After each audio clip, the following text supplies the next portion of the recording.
Hi everyone, this is part 6 of our journey with CRMO. We are now in October, and between July and October Noah had an appointment with his rheumatology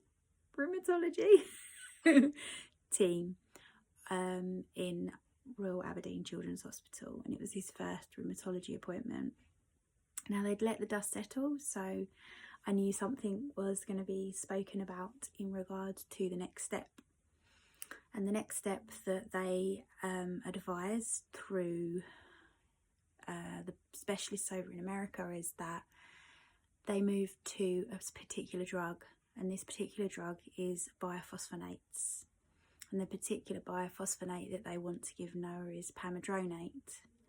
And these are IV infusions that they put into the body intravenously, have to be done in hospital. And now they're a pretty scary drug. Any drug's scary to me, but this is a very scary drug. If you Google it on Google, which everybody does this, the first thing that comes to the top of the page is that it's a drug that's used for some forms of cancer.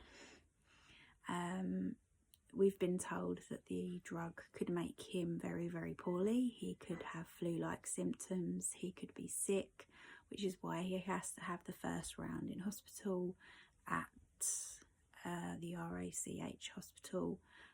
He will have to have 3 infusions over 3 days and stay overnight, and then he'll have to have around every month for 12 months. It's a very difficult decision for us to have to make, because 50% of the time it works and 50% of the time it doesn't. But his jaw lesion is chronic, and it's also in a very rare place, and it's also a very damaging place, and I think they want to bring it down so that it doesn't damage the jaw further, because it could, if the lesion gets bigger, becomes more stressed, could create a stress fracture in the jaw. And obviously we don't want that to happen. But right now we are still doing some research, and we still haven't come to that conclusion. He's had a few flare-ups over the last couple of months, and they have been kept at bay with naproxen. But naproxen will only bring inflammation down and reduce pain. It can't necessarily reduce the bone lesion that's already there and already grown. So we're still debating as to what we do with that. And then whilst we were also at our appointment, our rheumatologist let us know that she had performed a blood test on Noah to see whether he carried a particular gene. And this gene is the HLA B27 gene, which is what he was tested for, and he tested positive for. This was a bit of it was another knock basically for us, because it means that he's highly likely to get ankylosing spondylitis, which is a type of arthritis in the spine. He could get irritable bowel disease. He's highly likely to get arthritis as he gets older, and there are a few other things that can occur due to having this gene. It makes sense. It's not a surprise because he has allergies, he has CRMO, but it is quite worrying when you know how old he is and you know how much of a life he has. But we are forewarned, which means we're ready for what could come.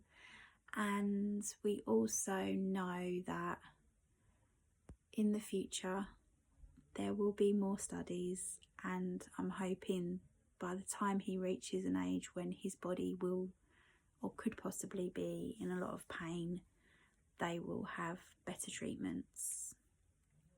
So that's where we're at the moment.